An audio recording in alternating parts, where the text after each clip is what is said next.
Okay, everyone, welcome to our presentation for this Chesapeake Watershed Forum. My name is Robbie O'Donnell. I'm the Watershed Program Manager with Anacostia Riverkeeper.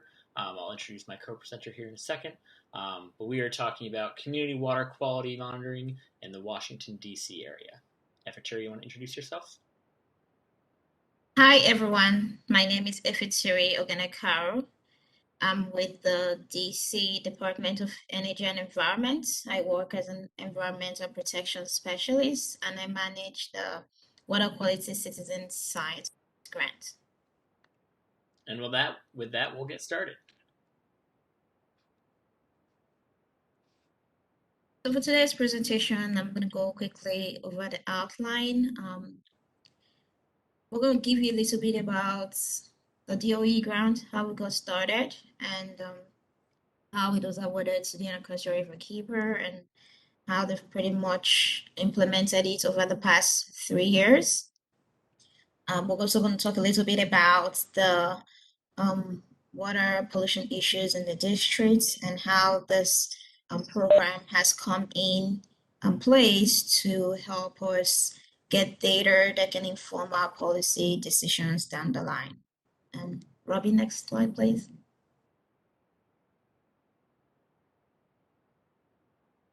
The Water Quality Citizen Science Grants is managed within the Water Quality Division, and that division sits within our Natural Resources Administration at DOEE. And in this program, we have key personnel within DOEE that manages program, and also we have worked in collaboration over the years with staff from ARK, as well as their partners, the Alliance of Chesapeake Bay. We had the Potomac Riverkeeper Network, as well as Rock Creek Conservancy and Audubon Natural Society, partner with Anacostia Riverkeeper for this grant. I, Efeturi Oghenekaro, I'm the project manager. I sit within the planning and reporting branch here at DOEE, and also working on this grant with me is the branch chief for the monitoring and assessment branch, Nicolene Shorterbrand. Robbie, who I am co-presenting with today, has also been a key staff member that has worked on this grant project for the Anacostia Riverkeeper. Within DOEE, we do work that helps to evaluate the health of district waterways as well as the aquatic resources that we have living in them. We also enforce and establish water quality standards. We do set targets for pollution reductions as well as controls and help to develop policies in the district that can track and report on the progress that we have made in restoration work within our waters as well as the watersheds. The Volunteer Citizen Science Program, next slide, please. An overview of our project. The Volunteer Water Quality Citizen Science Project was established in 2018. And pretty much we were looking to create more data that can inform our policy decisions surrounding making DC waters swimmable. That's our swimmable goal for the district's waters. And we currently have ambient monitoring going on for our waters and our streams and rivers within the districts. But with the Citizen Science Program, we're looking not just to expand our water quality monitoring efforts, but also have volunteers get trained and be part of our program. And so we decided to set up this program as a grant program rather than run it within the DOEE. And for this program, we're pretty much looking at how to get data from areas where district residents and also visitors would most likely recreate. And we were also looking for a program that would cover all of our watersheds like DOE would normally do. And next slide please, Robbie. And we put out a funding request for a program to be developed. And with this, we were also hoping that in addition to making data accessible to the public in a timely manner, we also wanted to evaluate the impact of significant capital investments like the clean water projects, how these projects will help to reduce bacterial loadings in district waterways. We put out we put out one award in order to set up this program, and it was for $150,000 every year, with the option to extend funding for up to 36 months. So a total of about $450,000 was available, and the funding sources for this grant project was mainly from the district stormwater enterprise fund as well as the Anacostia River Cleanup and Protection Fund. Next slide, please.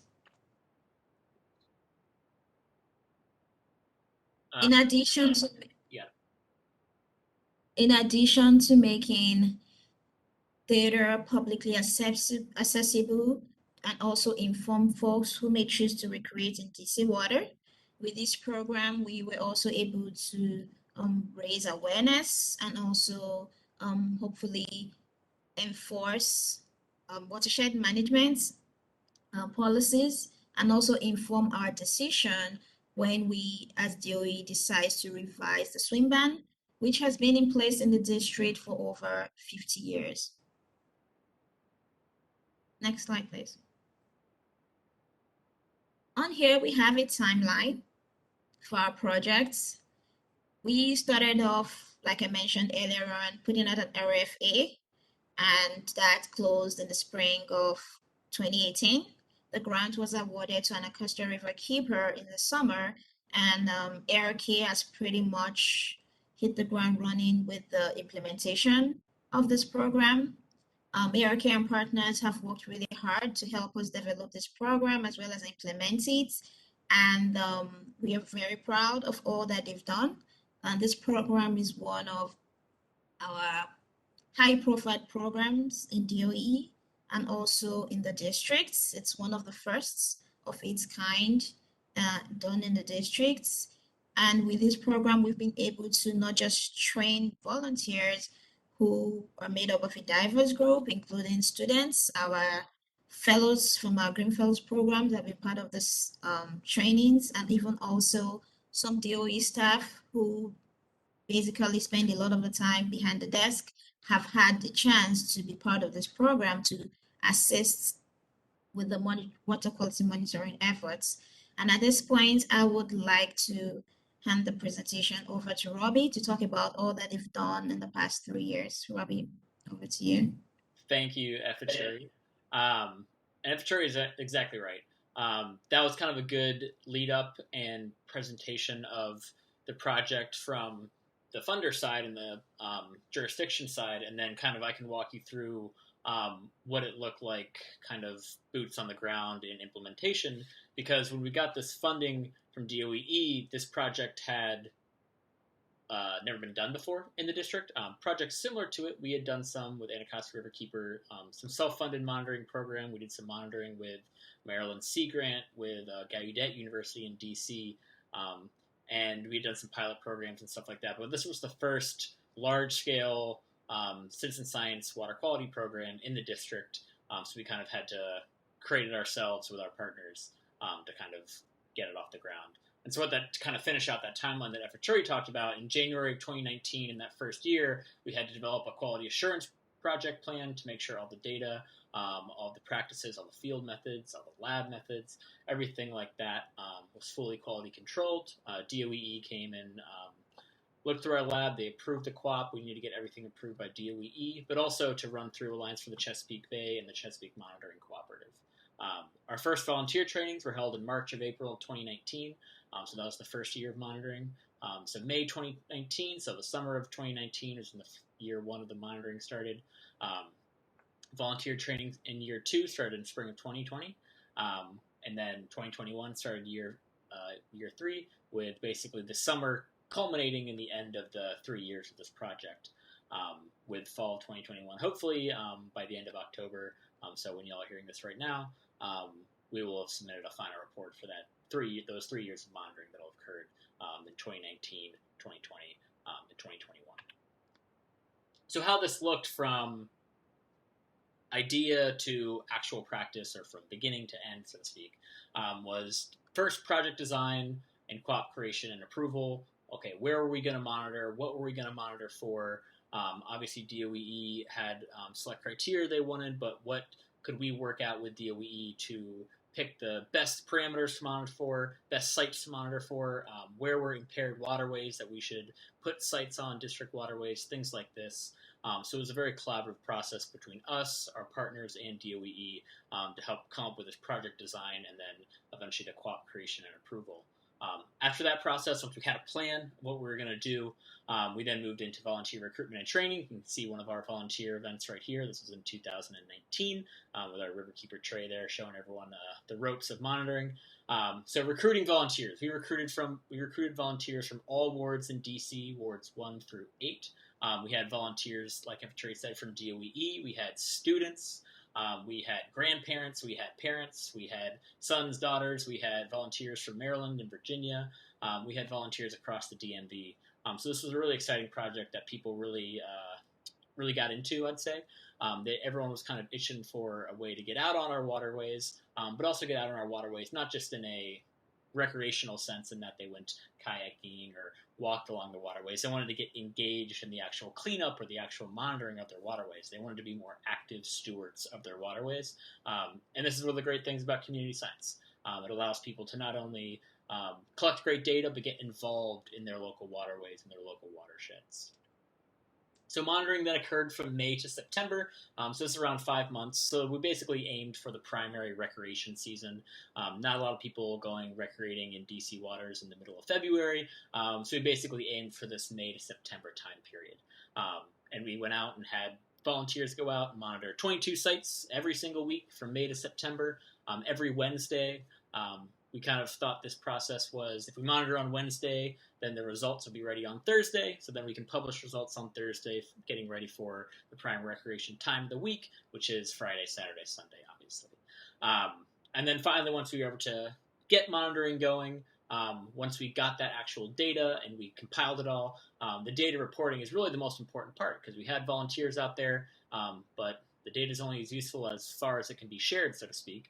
So data was shared with DOEE to go into their monitoring databases, but it was also shared out via our partners, shared out via apps like Swim Guide and Water Reporter, shared out on websites. Basically, as far and wide as we could share data, we tried to share that data out. We shared graphs, charts, physical numbers, tables, any way that was palatable for people to consume that data. We put it on the Chesapeake Monitoring Cooperative, so all the data is up there as well if y'all would like to access it.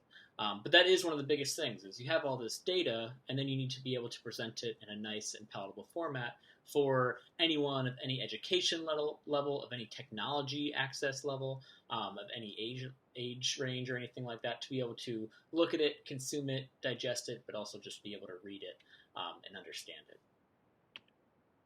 So what we decided to collect for was basically recreational water quality. So this includes air temperature, water temperature, pH, bacteria, specifically E. coli and fecal coliform, turbidity, and then additionally we also collected, like Efeturi said, recreational use data and field data. Field data was just, is the stream high or low, is it high tide or low tide? But the recreational use data was really one of the most interesting parts of this project, in that we had volunteers out there not only collecting physical water quality samples, but collecting observational data on how were people using DC waterways. Was there an abundance of kayakers every Wednesday? Was there some secret swim club that was going on that DOE should know about? Things like this. And this recreational use data really helped inform, and was really interesting from year to year.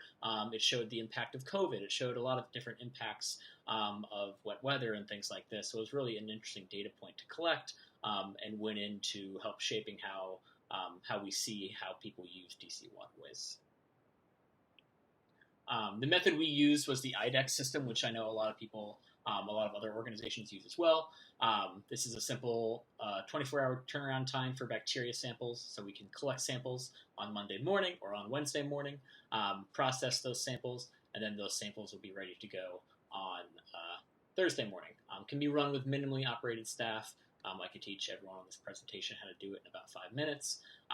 Can be done relatively easily, and allows for a lot of samples to be taken all at once. Because that's the great thing about community science, is that we at Anacostia Riverkeeper would have maybe been only able to sample a handful of sites with our staff and some volunteers across the Anacostia throughout the summer. But when we partner with other great watershed organizations, and we get funding from DOEE, and we have 60 to 80 plus volunteers each summer going out to collect water quality samples, we can then collect the same amount of water quality samples, except on a much larger scale with a much more volunteers, and at a much more kind of increased frequency. So we're able to be kind of everywhere at once across the DC watershed, if you want to call it that.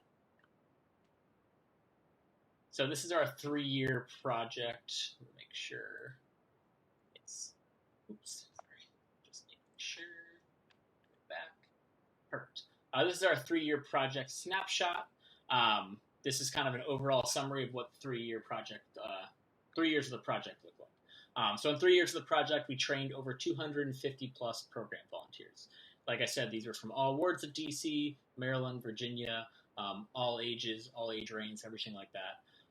We had both in-person and virtual trainings. So first year we had in-person, and then second year when COVID hit, we were actually able to kind of change a lot of those trainings up to shift everything into online trainings. And then once things started to loosen up a little bit, we had socially distanced in-person demos and things like this.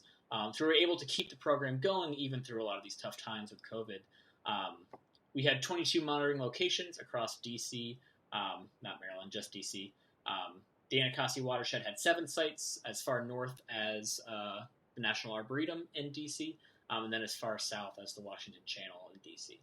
The Potomac River had 7 sites as well. As far up the river as the Fletcher's Cove, if you know where that is, and as far down the river almost to Alexandria, but just up north of Alexandria at Columbia Island, so around the Pentagon area.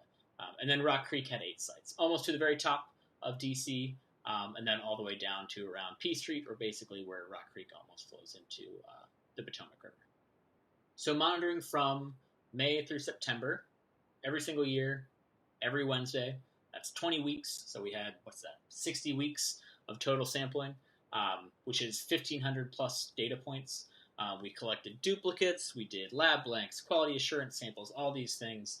So we really did collect a whole host of data, we'll say, all of which is going through the process of being analyzed and things like that right now. But it is a great starting point, and it's a great continuation of DOEE's monitoring, but it's also good with a lot of the capital investment going on, whether it's green infrastructure, gray infrastructure, development, environmental green buildings, all these things across DC. It's great to see the potential impact of a lot of this work being undertaken throughout the district with this baseline set of data.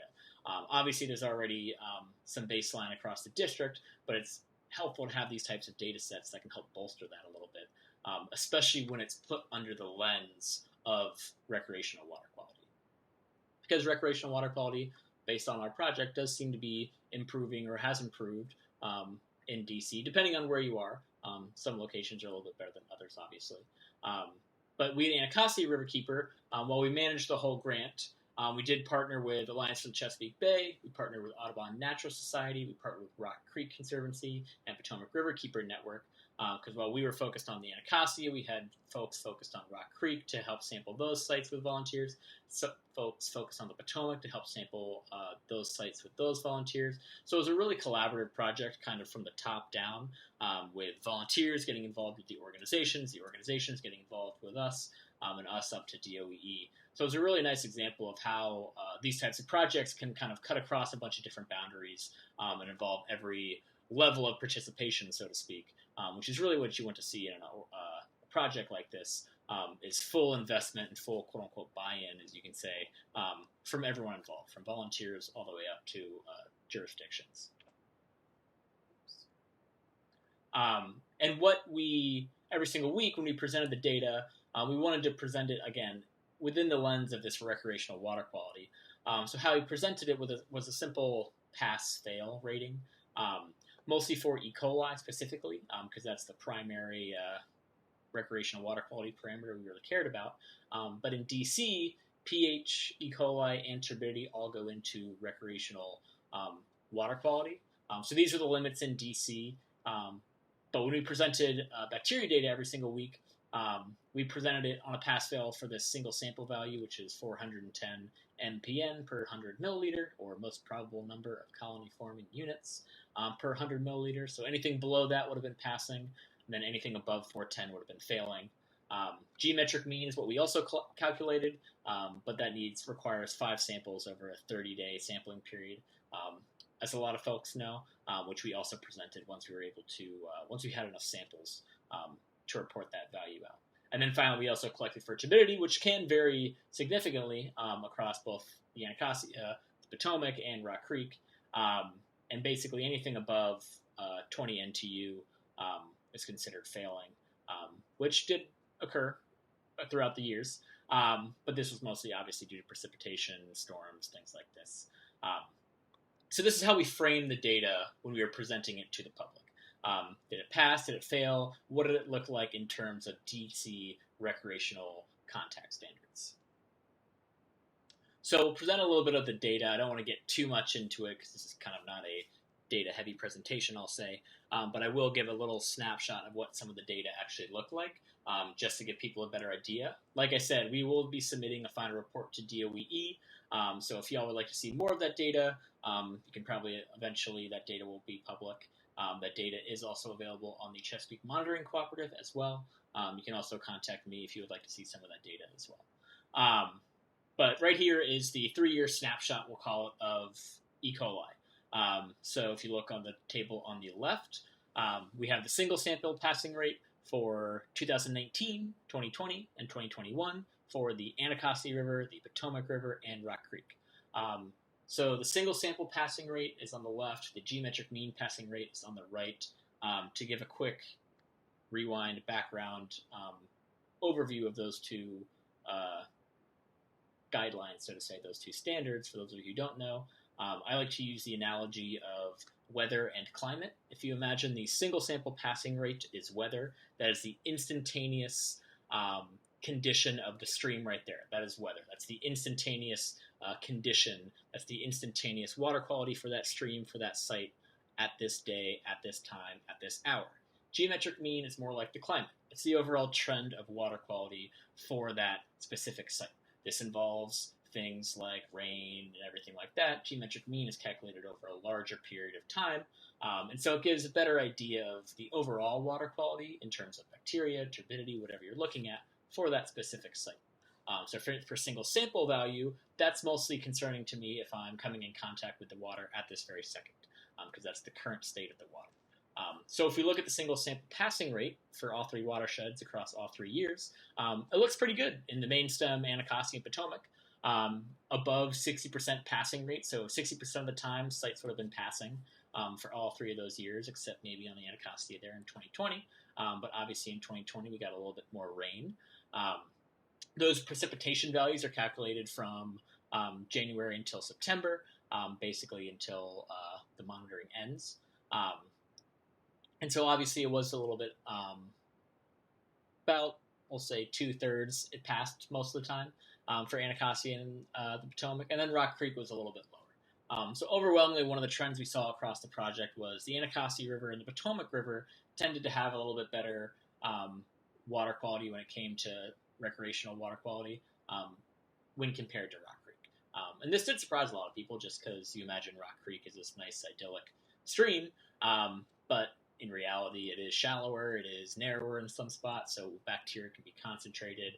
It still has equal amounts of CSOs and things like this, so it still can receive some impact from stormwater and everything like that. So when you look at the geometric mean, so we also calculated this as well. So how many times did sites pass the geometric mean? So this is a little more restrictive, remember? So single sample value is 410, while the geometric mean is 126. So if your site is passing the geometric mean a high percentage of the time, you're doing something right. Your water quality is pretty good. So if you look on the Anacostia River, Potomac River, and Rock Creek across 2019, 2020, and 2021, you can also see that similar trend. Obviously, it's a little bit lower. So the Anacostia River and Potomac River, around 35 to 40% of the time, almost 50% of the time on the Potomac. it passed geometric mean, while Rock Creek obviously is much, much, much lower. But what's interesting is you have a high percentage of sites passing single sample values, so you'd imagine there could be a high percentage passing geometric mean, but the geometric mean is almost halved to cut by 40% in some places, and so you have a much lower passing rate for geometric mean. And this is because we think samples frequently fell between this 126 and 410 number. So while they were passing the single sample value, when you combine them all together into a geometric mean, they would have still been above that 126 level. So that's kind of why we kind of explain some of this higher percentage of single sample passing rates, while more modest levels, or even low levels, especially in Rock Creek, levels of geometric passing rate. This is the overall sites passing rates from year to year. Obviously, the color coordination is a little tough because light blue is still all blue. But you can see the main stem, Potomac, Anacostia sites tend to pass a lot more. This is the single sample passing rate. So, for example, AR7, which is Washington Channel by the new wharf development in D.C., passed 90 to 100% of the time, every single time. So some of the cleanest water in terms of recreational water quality in D.C. Same with the tidal basin, PR6, some of the cleanest water in terms of recreational water quality in D.C. With some of the other sites, maybe like Thompson Boat Center, which is near Key Bridge there, or Buzzard Point, AR6, which is by Nationals Park and the Navy Yard area there in southwest and southeast D.C.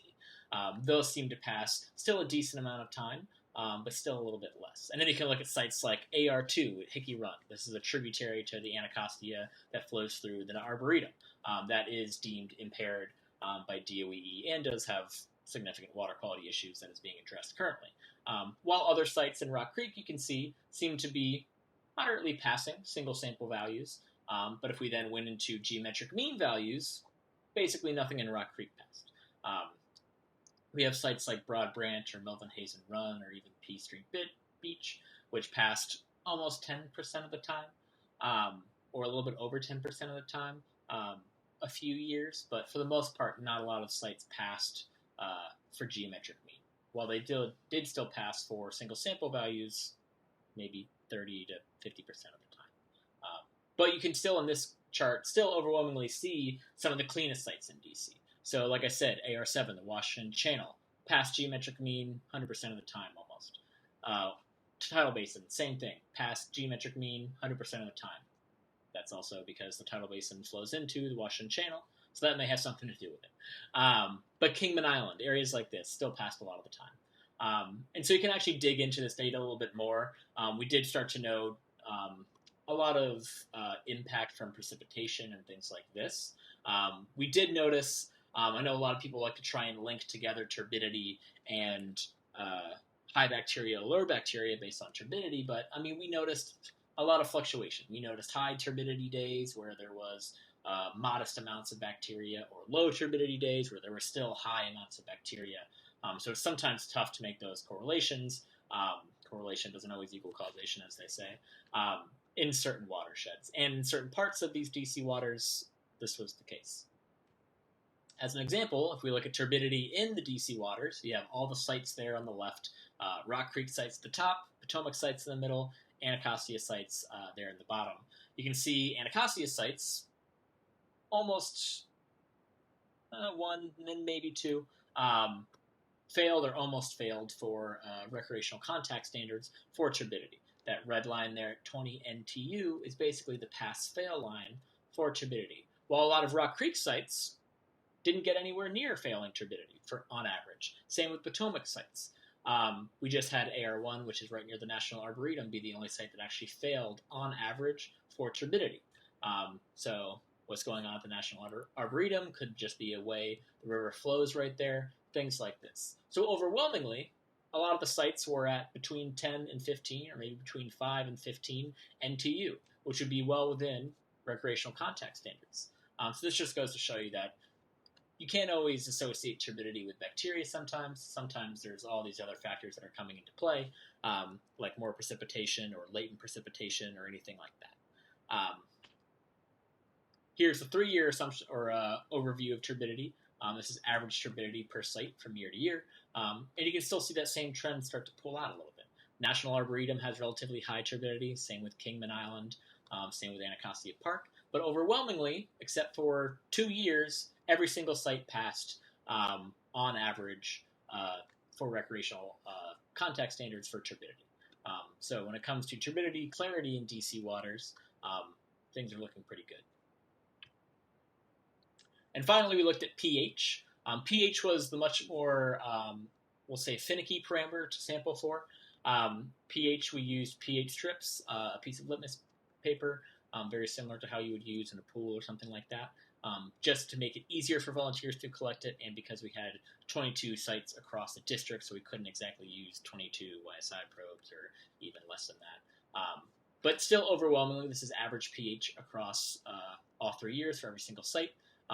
Almost every single site within those 3 years fell within the recreational contact standard for pH. Some was a little bit lower, some was a little bit higher.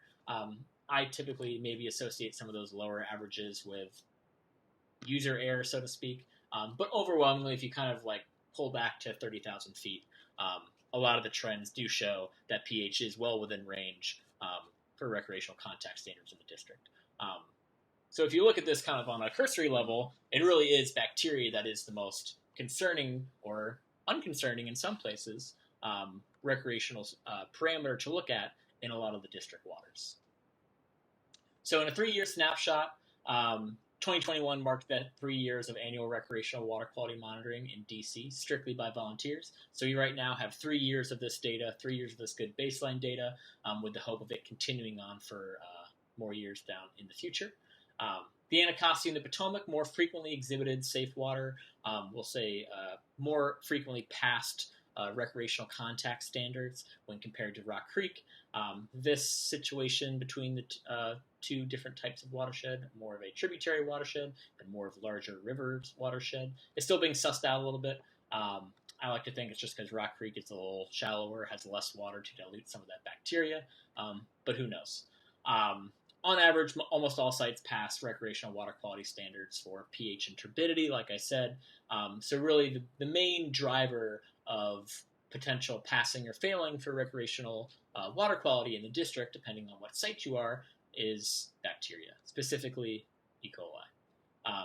And then finally, this high frequency of bacteria values between geometric mean standards, which is at 126, and single sample standards, which is at 410, cause this higher percentage of a higher passing rate for single sample values versus a lower passing rate for geometric mean values. This just means that a lot of the bacteria samples for sites fell in between that 410 and 126 level, meaning that they would be passing for single sample values, causing them to read a higher percentage of them passing for overall water quality across that watershed, while having lower passing rates for geometric mean in that same watershed because they would be above 126. Where can you access this data? So this data is accessible on the Chesapeake Monitoring Cooperative. It's accessible on Water Reporter as well. It's accessible on Swim Guide. It's also accessible upon request to ARK. It's accessible in a lot of places. And that was one of the main driving forces behind this, is that yes, this data is meant to be publicly accessible as long as proper attribution and stuff like that is placed. But it is important to start collecting a lot of this data and for people to start looking at it, just so more eyes on it means more assumptions, or not more assumptions, but more analysis that can be conducted and help kind of suss out a lot of these potential small issues, like why is Rock Creek sometimes dirtier than the Potomac? All these types of things. And then finally, going into the future, what do we think is needed? So a lot of this is based on my own personal opinions, but it does ring true based off of a lot of conversations with more Anacostia Riverkeeper staff, folks who have worked in our lab, volunteers, partners, Audubon National Society, Rock Creek Conservancy, Alliance, Potomac Watershed, or Potomac Riverkeeper. This is based off of kind of a culmination of a lot of people's opinions. Really a more detailed precipitation analysis across the DC watershed would be nice. There are different ways you can kind of get at this, but having a kind of a watershed by watershed look at precipitation from day to day to day would definitely be help suss out some of the precipitation trends, some of the precipitation potential impacts on bacteria in this water quality. CocoRoss is a community science-led rain gauge program. We'll call it precipitation gauge program because it does rain and sleet. That's a really good model for this, and has provided some good precipitation data for us in the past. So this is one we're kind of looking at as well. We want to diversify our locations of water quality sites, specifically in wards 7 and 8 east of the river. We only have one site right now at Anacostia Park that's east of the river. So we want to try and add more of those sites, specifically on Watts Branch, which is not only an important, historically important tributary in DC, but is also an environmentally important tributary in DC. It's one of the primary tributaries to the Anacostia in DC, and has a record of high bacteria pollution throughout the year, really. And then finally, bacteria modeling. So eventually, when DC does get to this more recreatable or eventually swimmable parts of the DC waterways, having an extra tool in your tool belt, it's a tired analogy, but it works, like bacteria modeling, to use to maybe tell potential recreants if the water is probably clean or probably dirty or things like this. You're basically able to allow people to recreate more safely, or feel more confident in that they're recreating safely. Down at Buzzard Point on the Anacostia, the USGS is actively working with DOEE to upgrade stream gauges there, as well as potentially try out new different sensors that can get at bacteria values instantaneously or in situ, so you may not even need bacteria model.